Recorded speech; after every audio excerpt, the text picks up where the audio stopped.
خلیل جبران کا ایک مختصر مگر خوبصورت افسانہ کشاکش حیات۔ دن بھر کا تھکا ماندہ آفتاب گوشائے آفیت میں سکون پذیر ہو چکا۔ بچھڑے ہوئے پرندے اپنے اپنے آشیانے کی طرف جا رہے ہیں۔ آسمانوں پر تاروں کی تعداد میں اضافہ ہو رہا ہے اور زمین پر شمیم عطر بیز کی کیف افرینی میں کشش۔ سرزمین خواب کا سا محصور کن وقت ہے۔ ایسے پرکیف سمے میں بھی میری روح پر اپنے نہیں پاتی۔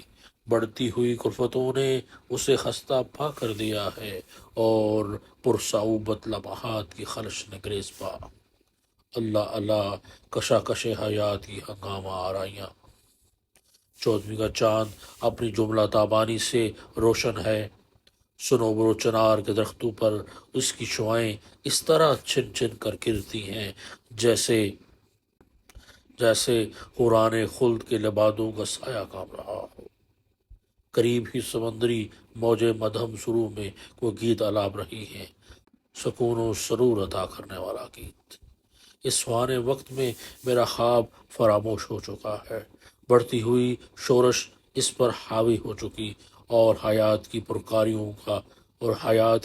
پرکار وادیوں کا تصور لمحہ بلمحہ پریشان کر رہا ہے۔